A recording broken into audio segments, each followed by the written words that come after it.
Las mil y una noche, anónimo. Entrega 68. Noche, en el texto 101, en nuestra secuencia 289.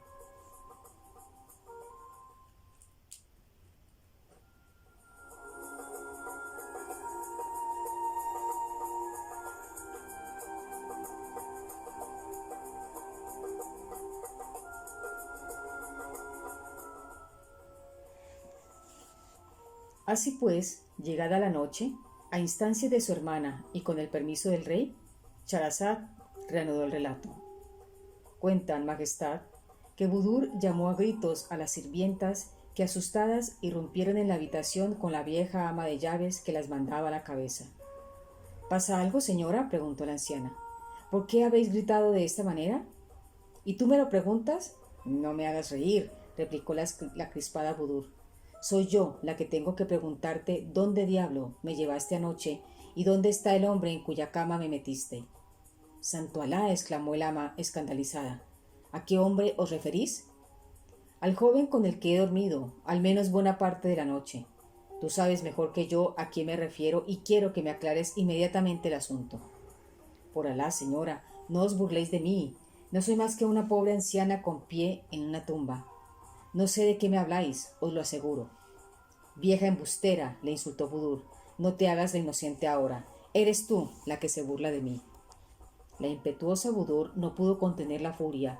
Se levantó de la cama hecha un basilisco y sin miramiento de ninguna clase propinó un violento empujón a la anciana que dio con sus gastados huesos en el duro suelo. La vieja ama cayó en posición comprometida, boca arriba y con la falda arremangada, y como quiera que no usaba enaguas, enseñó todas sus vergüenzas. La misma Budur, a pesar de su enfado, no pudo reprimir una carcajada al observar que las partes pudendas de la señora hacía tiempo que no recibían un buen baño de agua clara y ofrecían un aspecto sucio y roñoso. Pero pronto la hilaridad de las criadas, que habían coreado con sus risas el estallido jovial de la princesa, quedó cortada al ver que Vudú se lanzaba encima del ama de llaves y le clavaba un par de bofetadas mientras le ordenaba: «Sujetadla de pies y manos, deprisa». Algunas de las criadas se aprestaron a cumplir sus órdenes, pero las más, francamente asustadas, huyeron despavoridas hacia la habitación de la madre de Budur para informarla de la sorprendente escena de la que habían sido testigos. Ante las alarmantes noticias que le transmitieron atropelladamente las criadas, la madre de Budur corrió a ver a su hija, pero cuando entró en la alcoba la situación parecía haberse tranquilizado. Budur estaba bastante más calmada y el ama de llaves, otra vez en pie, la miraba desde la puerta, cohibida y aterrorizada, presta a salir corriendo ante cualquier indicio de un nuevo ataque por parte de la princesa. «Buenos días, Budur», la saludó su madre con dulzura. «¿Estás bien, hija?» Las criadas me han contado que desbarradas decían que no sé qué historia, de que habías dormido con un hombre, que les acusabas a ellas de haberlo traído y que, en un arrebato de mal genio, has maltratado a la pobre ama de llaves. ¿Es eso cierto? Es cierto que he dado un par de tortazos al ama, madre, pero bien merecidos y por motivo justificado. Y en cuanto a eso de que desbarrada, nada de nada, respondió Budur con firmeza. Anoche me desperté mientras dormía y me encontré en una habitación y una cama extrañas y con un hombre acostado a mi lado. ¿Y qué hombre? El joven más apuesto y hermoso que existe. No sé si vos sabéis algo de esto. ¿Cómo es que fui a parar allí y quién era dicho joven? Si algo sabéis, contádmelo, os lo suplico, porque sea quien sea, el caso es que me he enamorado de él. Le quiero con todas mis fuerzas y siento por él lo mismo que sintió el poeta que compuso. La belleza moldea sus espléndidos atributos, el encanto se plasma en sus movimientos. Si la luna llena hablara le diría que ante él su esplendor se disipa. Si el creciente lunar besara su rostro, besaría de lleno la cara del penúltimo. El resplandeciente lunar de la mejilla resalta como una de sus cualidades. En la seducción se ampara para cautivarnos, que Alá nos libre de su hechizo. Le pido al destino que de nuevo a él me una, aunque luego nos separe la luz del día. Al azar perdono por habérmelo traído y le suplico que otra vez nos reúna. Juntos y abrazados pasamos la noche en la embriaguez de la dulce ternura. Le abracé como el avaro abraza su riqueza, y hacia él me incliné sin reservas. Con mis brazos le rodeé como si fuera un cervatillo temeroso del peligro. «Hija mía, ¿acaso has perdido el juicio?», se horrorizó su madre después de oírla. «¿No te da vergüenza decir lo que dices? Por supuesto que yo no tengo nada que ver en semejante asunto. Todo son imaginaciones tuyas, y deberías desterrar de tu cabeza esta locura». «No son imaginaciones mías, ni estoy loca. El joven existe, estoy segura», recalcó Budur, «y decido a mi padre que si no me casa con él, soy capaz de quitarme la vida». «Válgame Alá, qué disparate. Entra en razón, hija. ¿Cómo quieres que un hombre durmiera anoche contigo? Lo más probable es que lo hayas soñado, y vaya pesadilla que no has sufrido». «Basta ya. Todos me estáis mintiendo», se despertó Budur. «Pretendéis hacerme creer que desvarío. Traedme de una vez al joven, traédmelo». Presta de un violento ataque de nervios, la princesa empezó a correr de un lado a otro de la habitación, dando patadas y manotazos y rompiendo cualquier objeto rompible que encontraba a su paso. La desesperada madre pidió a gritos el auxilio de las criadas, que acudieron presta y no sin esfuerzos lograron sujetarla. Y mientras las sirvientas hacían cuanto podían para intentar calmarla, la madre corrió a buscar a su esposo, el rey Gayur, para ponerle al corriente del infortunado suceso. La luz del alba sorprendió a Charazad y ella dejó de hablar. «¡Qué historia tan extraordinaria e increíble!», exclamó su hermana Dinazar. «Pues si la próxima noche aún sigo con vida y su majestad el rey me lo permite, os contaré el resto, que es mucho más sorprendente todavía», afirmó Charazad.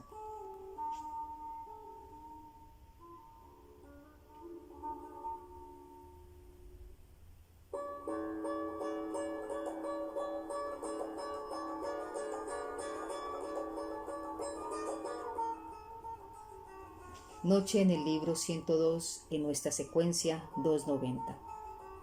Así pues, llegada la noche, a instancias de su hermana y con el permiso del rey, Charazad reanudó el relato. «Cuentan, majestad, que cuando el rey Gayur se presentó en la habitación de su hija, ésta se había tranquilizado, aunque la congestión de su rostro reflejaba la mezcla de enojo, disgusto e impotencia que sentía por dentro. Al saludo de su padre, la princesa respondió cortésmente y, en señal de respeto, se cubrió con un velo la cabeza. «Budur, hija mía, cuéntame lo que te pasa. Las palabras de tu madre me han asustado y estoy muy preocupado», le dijo Gayur con toda cautela. «No disimules, padre. Sabéis perfectamente qué me pasa, pues seguramente vos mismo fuisteis el organizador de lo de anoche, en vuestro empeño por casarme», contestó Budur, encarándole a su padre. «¿Quién sino pudo hacer que me llevaran a la cama en que dormía aquel joven? ¿Quién pudo aleccionarle para que fingiera estar dormido por más que yo intentara despertarle, ni siquiera cuando le besé y le abracé?» El rey se llevó las manos a la cabeza. Su bienamada Budur se había vuelto loca de remate. Muy a su pesar, y con todo el dolor de su corazón, mandó que trajeran unos grilletes y una cadena e hizo sujetar a su hija por el cuello a una anilla que pendía de una de las paredes del aposento. Hecho esto, encargó a un guardia que se apostara a la puerta de la habitación para impedir el paso a las sirvientas, e incluso a la madre de la princesa, y entrara solo para llevarle agua y comida. No podía soportar la idea de que nadie viera a Budur en tan lamentable estado. Antes de salir de la habitación, dirigió una última y lánguida mirada a su hija y luego, cabizbajo, cerró la puerta tras él.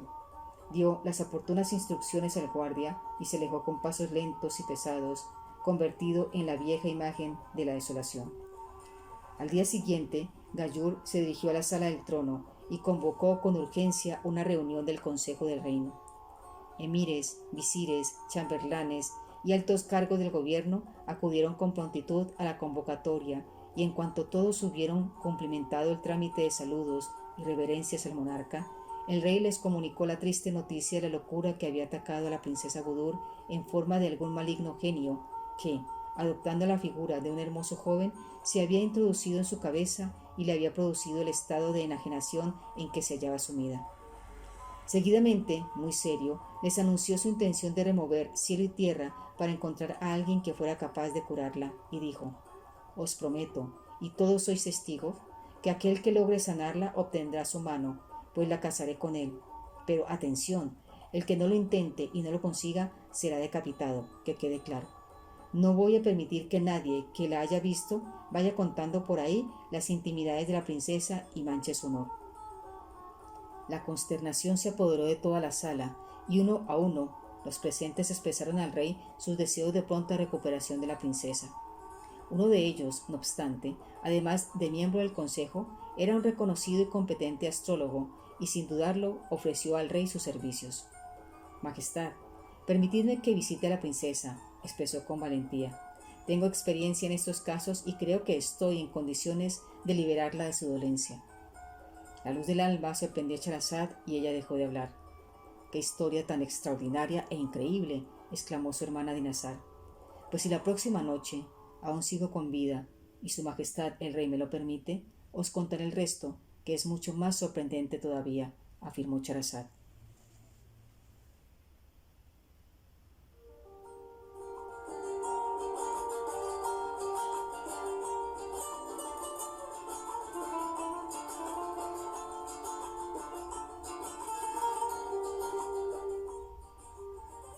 Noche en el libro 103, en nuestra secuencia 291. Así pues, llegada la noche, a instancia de su hermana y con el permiso del rey, Scheherazade reanudó el relato.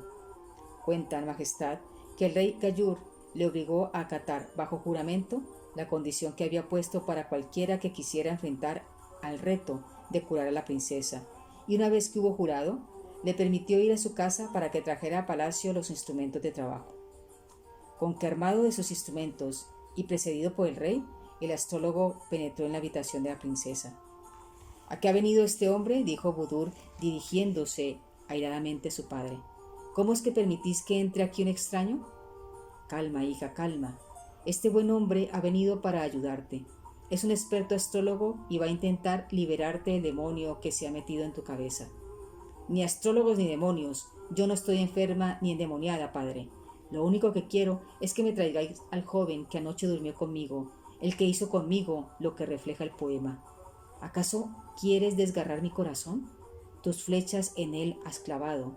Oh tú, dechado de cualidades, ¿por qué de saludarte me impides? ¿Acaso quieres acabar con mi vida? Cede un poco en tu cruel rigidez.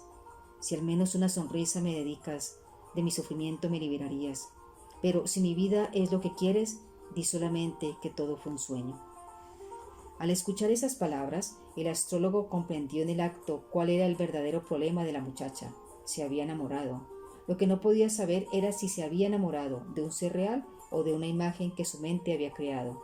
Y desde aquel momento supo que nada podría hacer por sacarla de su obsesión. Resignado a su suerte y viendo que el hecho de decírselo al rey no le salvaría el pellejo, se limitó a declarar: Majestad, lo siento, pero lamentablemente la curación de la princesa no está en mis manos. Con esto había sellado su destino. Gayur, fiel a la condición que él mismo había impuesto, dictó su sentencia de muerte ante el resto de miembros del consejo y el astrólogo fue decapitado. Pasaban los días y el rey le rompía el corazón el sufrimiento de su hija, por lo que resolvió hacer pública una proclamación convocando a los astrólogos, médicos y curanderos del país para que acudieran a palacio a prestar sus servicios e intentaran curar a la princesa de su locura. Dejó claro en todo momento que todo aquel que se presentara con tal objetivo y no lo consiguiera sería decapitado. En breve, gran cantidad de doctores y entendidos en la materia, procedentes de todas las regiones del reino, se reunieron en la capital prestos a jurarle la vida por obtener la mano de la princesa, y fueron congregados por Gayur en un palacio, donde, puestos en fila y al unísono, juraron que acatarían la condición impuesta. A continuación, el primer aspirante, un afamado astrólogo, fue enviado por el rey en compañía de un guardia a la habitación de Budur. La luz del alba sorprendió a Scheherazade y ella dejó de hablar. ¡Qué historia tan extraordinaria e increíble!, exclamó su hermana Dinazar. Pues la próxima noche, si aún sigo con vida y su majestad el rey me lo permite, os contaré el resto, que es mucho más sorprendente todavía, afirmó Scheherazade.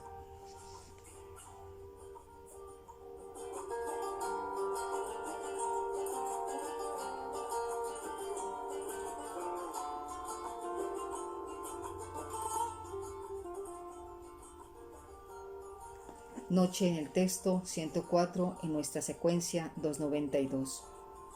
Así pues, llegada la noche, y a instancias de su hermana, y con el permiso del rey, Charazad reanudó el relato.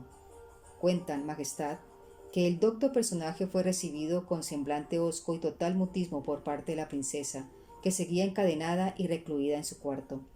El astrólogo, sin embargo, la saludó como correspondía a su Alteza Real, y seguidamente sacó de su zurrón un pebetero de bronce, unas tabletas de plomo, un lienzo con talismanes grabados, cálamos y papeles, e inició su trabajo. En primer lugar, puso incienso en el pebetero, lo quemó, y mientras esparcía el humo por el lugar con ayuda del lienzo, empezó a soltar una retahíla de ininteligibles conjuros. ¿Qué diablo está haciendo?, le interrumpió Budur, rompiendo así su silencio. Alteza, por orden de vuestro padre, estoy intentando liberarlos de la locura que os aqueja. Largo de aquí, maldito estrellero de pacotilla, le increpó la muchacha. No sé cómo se atreve mi padre a mandarme semejantes individuos. Fuera, he dicho. Tranquilizaos, princesa. Estás poseída por un genio maligno y yo os ayudaré a quitarlo de la cabeza. Yo no estoy poseída por ningún genio. Vete de aquí ahora mismo y dile a mi padre que no me envíe más nigromantes ni aprendices de brujo. Lo único que quiero es que me traiga al apuesto joven que una noche durmió conmigo, al que le dedicó los versos del poema.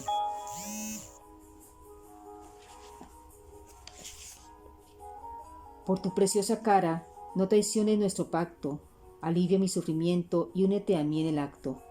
Por la verdad de nuestros mutuos sentimientos, por la autenticidad de tu fe, sé sincero. Por la fidelidad que te prodigo, sé fiel, te pido, y que a las palabras vanas no prestéis oídos. Bien, por lo que veo, el único que puede reuniros con el joven del que os habéis enamorado es vuestro padre, el poderoso rey Gayur, expresó con disgusto el astrólogo, que había comprendido la verdadera naturaleza del mal que afectaba a la princesa.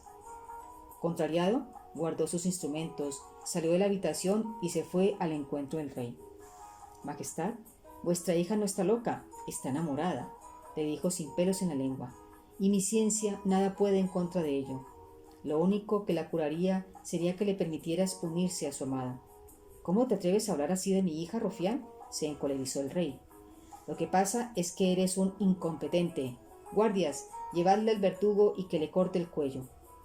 A continuación, probó suerte otro astrólogo, que tuvo el mismo fin que el primero, y así también el tercero y el cuarto y toda la serie de astrólogos, médicos y curanderos, unos 150 total, que pasaron aquel día y durante los días siguientes por la habitación de Budur y luego bajo el montante del verdugo. Todos ellos sin excepción fueron decapitados y sus cabezas colgadas en el muro que circundaba el palacio, expuestas a la vergüenza pública. El rey estaba desesperado y extendió la proclama allende las fronteras del reino. Numerosos astrólogos de países y regiones vecinas acudieron a la llamada y todos acabaron decapitados, de manera que, en cuestión de 10 días, las cabezas de otros 200 astrólogos colgaron de los muros del palacio. Después de eso, cundió el pánico entre los del oficio y nadie más, ni súbdito ni extranjero, se atrevió a presentarse ante el rey para ofrecer sus servicios. A todo esto, resulta que la vieja ama de llaves, a la que Budur había agredido, había sido también su ama de cría en el pasado y tenía un hijo, llamado Marzuain, que era hermano de leche de la princesa. De niños, Marzuain y Budur habían jugado muchas veces juntos, hasta que de adolescentes les separaron. Marzuain era un joven curioso e inquieto que se había dedicado a viajar por su país y el extranjero en busca de conocimiento.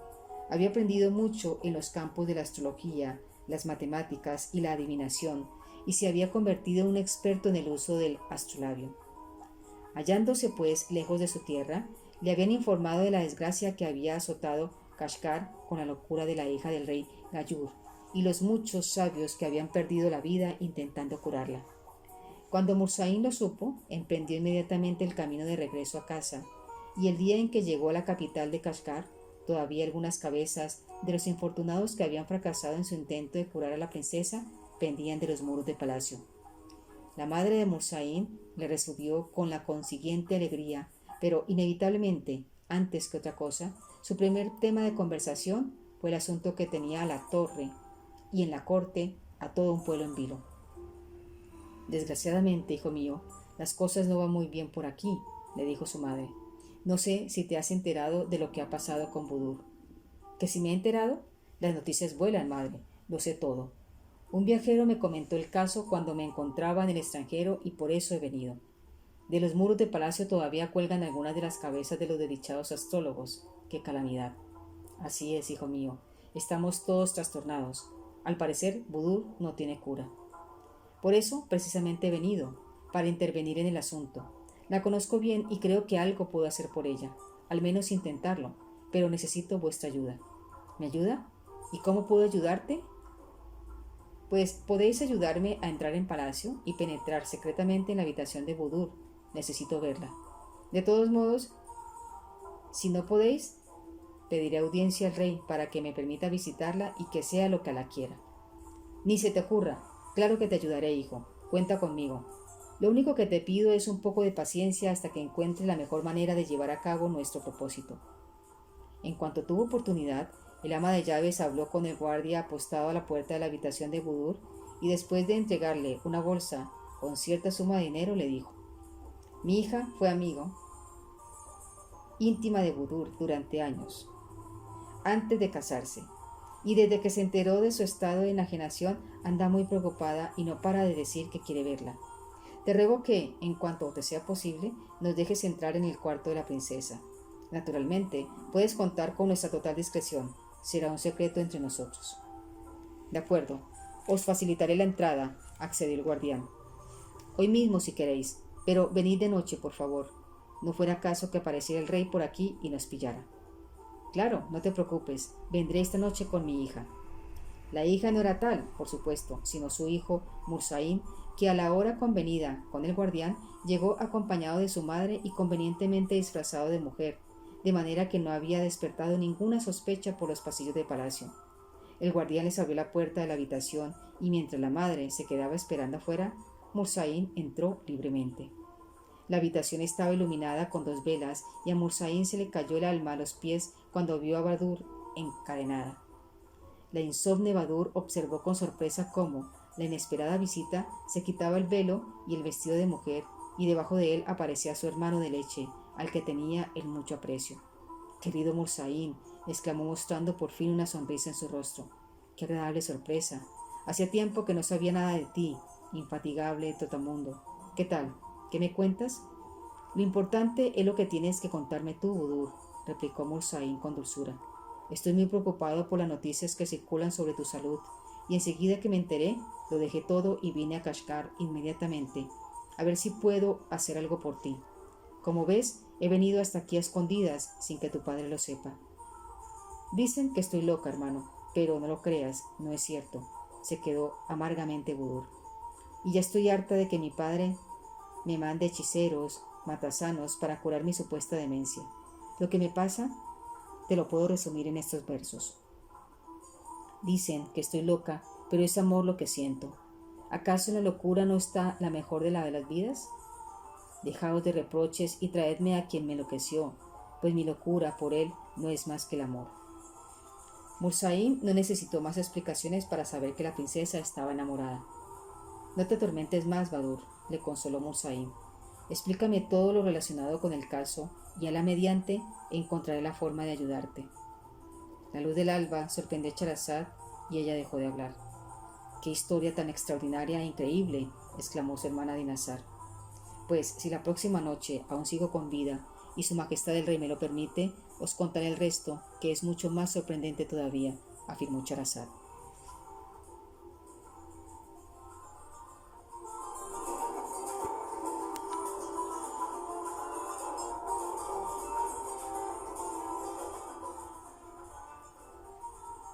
Noche en el texto 105 en nuestra secuencia 293. Así pues, llegada la noche, a instancias de su hermana y con el permiso del rey, Charazad reanudó el relato. Cuentan, majestad, que con toda confianza Budur le contó a su hermano de leche lo que había pasado la noche en que, al despertarse repentinamente, se había encontrado acostada en una cama extraña y al lado de un hombre desconocido, el bello joven que la había cautivado, y a la mañana siguiente, como por arte de encantamiento, había abierto los ojos en su propia cama y sin el joven al lado, el cual parecía haber desaparecido sin dejar rastro. Le confesó que lo que más deseaba en este mundo era volverse a encontrar con él, pues se había enamorado perdidamente, y no olvidó contarle el importantísimo detalle del anillo que, a fuerza, tenía que obrar en poder del joven que se lo había quitado. Mientras tanto languideció aquí, encadenada como una loca, concluyó Badur, pues nadie cree en mi historia y piensan que estoy chiflada. No duermo bien ni me aprovecha la comida, te lo aseguro, y me paso el tiempo llorando, recitando composiciones como esta. Sufriendo de amores, mi vida ya no es grata. Ay, ese ciervo que en mi corazón pasta, con la hierba de mis pensamientos se nutre. Ay, ese amor que mis entrañas consume. Del amor que prodigo, él cuenta con un aligio, mas yo de su parte indiferencia recibo. A mis requerimientos no respondo y confieso lo que por él tan profundamente siento. No hay motivo de asombro en mi empecimiento, lo asombroso sería olvidarme el tormento. Envidia, siendo de quien le tiene a su lado, y de tal sentimiento no noto cansancio. Qué facciones tan hermosas y finas posee, y la delicada trama del todo se parece. De sus finas pestañas dispara las saetas que en el centro del corazón aciertan, y en el centro de mi corazón ocupa el espacio que hasta ahora nadie había ocupado. Le ofrezco mi vida, mi amor apasionado, y él no me ofrece nada a cambio. Mi pasión oculto y vierto por el mí con todo mi llanto, qué arduo esfuerzo el que hago. Lejos se encuentra y cerca de mi corazón, cerca el recuerdo y lejos la unión. No te preocupes, Badur, yo sí creo en tu historia y te prometo que recorreré todo el mundo, si es necesario, hasta encontrar a tu amado y traerlo a tu lado, manifestó Mursaín conmovido. Tu anillo me ayudará a reconocerle, puesto que es una joya única y me acuerdo perfectamente de cómo era. Vengan pues, confía en mí y arriba ese ánimo. Budur le agradeció de todo corazón su noble gesto y con la llama de la esperanza reavivada en su interior, se despidió de su hermano de leche deseándole suerte.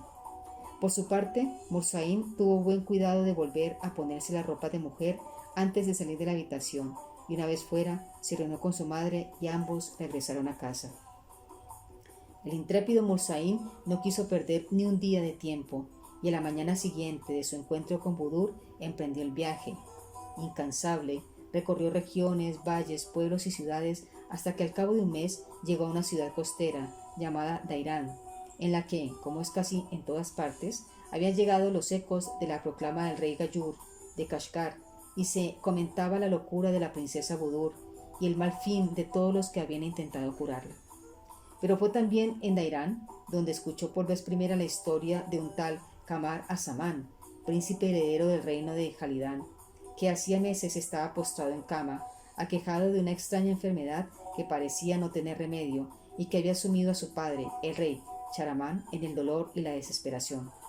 Mursaín tuvo una corazonada y al preguntar a qué distancia se encontraba de Jalidán, le informaron que se hallaba a 6 meses de viaje por tierra y un mes por mar. Resuelto pues a llegar hasta Jalidán, tomó la vía más rápida y se embarcó en el primer velero del que tuvo noticia que zarpara hacia aquel país. Navegaron sin problemas durante casi toda la travesía, hasta que, cuando el vigía ya había anunciado tierra a la vista y había puesto proa hacia el puerto de la capital de Jalidán, se desató una fuerte tempestad y la nave naufragó, no lejos de la costa. Mursaín era buen nadador y luchó contra el límite de sus fuerzas, contra la corriente hasta que, exhausto, llegó a tocar las rocas del rompeolas que había justo bajo los muros exteriores de la ciudadela. Llegó fatigado, sin embargo, pero por más que intentaba asirse al saliente de alguna roca, no lograba subir. En aquel preciso momento, dentro del castillo, el rey se encontraba en la habitación de Kamar Azaman, sentado como siempre al lado de la cabecera de su cama. De pie junto a él, un paje le abanicaba con un flabelo, y con la mirada lánguida contemplaba al doliente Kamar Azaman, que desde hacía 2 días no había probado bocado, ni había despegado los labios, de manera que en la corte se temía seriamente por su vida. El visir había acudido a visitarle, y como quiera que el rey no le hacía ningún caso, se había quedado un rato abstraído, mirando por uno de los ventanales cómo amainaba el temporal, y poco a poco el cielo se despejaba y se tranquilizaba el mar. De pronto algo le llamó la atención. Fijó la vista en un punto del rompeolas y distinguió al extenuado Mursaín esforzándose sin éxito para encaramarse en las rocas.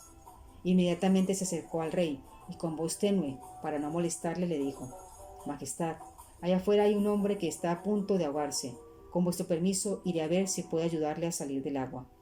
Ve, ya es hora de que hagas algo bueno, le contestó secamente el rey. Y si logras salvarle, tráele aquí. Tal vez, ¿por qué no?, puede indicarnos algún remedio para mejorar la salud de mi hijo, porque si él muere, cretino, ordenaré que te corten el cuello. Asustado por la contundencia de estas palabras, el visir salió a todo correr de la habitación y del castillo, y tomando el camino más corto, llegó al lugar en el que Mursaín estaba en un tris de ahogarse. «Ánimo, muchacho, voy a sacarte», le gritó mientras extendía el brazo hacia él.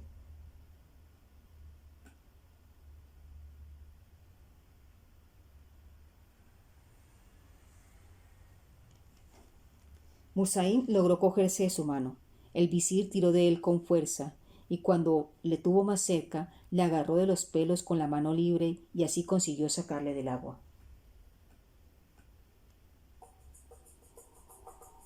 El joven presentaba síntomas de asfixia, pero era muchacho fuerte y el visir tardó menos de lo esperado para reanimarle. Cuando pudo sostenerse, le acompañó al interior del castillo y allí, después de ayudarle a secarse, le proporcionaron ropa de recambio y un turbante. «Gracias, me habéis salvado la vida», le dijo Mursaín ya recuperado. «Pues te daré la oportunidad de salvar la mía a cambio», replicó prestamente el dignatario.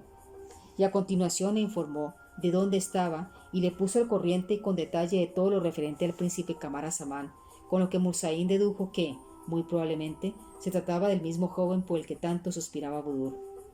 «Lleva 6 meses encamado», acabó el visir, «y desde hace 2 días que ni habla ni come, por lo que mucho me temo que, si Alá no lo remedia, esté en las últimas. Te ruego que vengas conmigo a verle, por favor. Quizás, por una de esas casualidades, tú puedas hacer algo, porque si muere, el rey ha amenazado con cortarme el cuello, puesto que me considera culpable de lo que le ha acontecido al príncipe». Mursaín se felicitó interiormente porque, después de todo, la suerte le había conducido al hombre adecuado. El visir se había referido también al misterio del anillo, y con esa prueba tenía muy pocas dudas respecto a que Kamar Azaman no fuese el que buscaba. Cuando el visir y Mursaín entraron en la habitación del príncipe, el joven hizo una reverencia y saludó con los cumplimientos de rigor a Charamán, quien, sin responderle siquiera, le indicó con un gesto que se acercara. Mursaín se aproximó a la cama y al ver a Kamar Azaman, que aunque muy desmejorado, conservaba todavía los rasgos de la belleza que poco tiempo atrás había deslumbrado a todos, comprendió por qué Budur se había enamorado de él a primera vista. Lentamente, Mursaín fue avanzando hasta situarse junto a la cabecera, en el lado opuesto de aquel en el que el rey se hallaba, y, acercándose al oído del príncipe, que permanecía con los ojos cerrados, le susurró estos versos: «Lloro por aquel cuyo cuerpo adorno la belleza, como él nunca he visto a nadie parecido. Esbelto y grácil como tallo cimbreante, de boca perfecta y mejillas cual amapolas. De Lukman tiene la serpiente, de José la hermosura, de María la virtud y de David la dulzura. Y yo de Jacobo la tristeza, de Jonás la fatalidad, de Job la paciencia y de Adán la desgracia. Si digo que me matéis, no me hagáis caso, que ni de eso ni de ese modo de él podré librarme». Kamar Azaman abrió los ojos, despegó los labios y ante la sorpresa del rey y los demás presentes articuló con dificultad: «Padre, permitid que este joven se siente aquí a mi lado». La luz del alba sorprendió a Charazad y ella dejó de hablar. «¡Qué historia tan extraordinaria e increíble!», exclamó su hermana Dinazar. «Pues si la próxima noche aún sigo con vida y su majestad el rey me lo permite, os contaré el resto, que es mucho más sorprendente todavía», afirmó Charazad.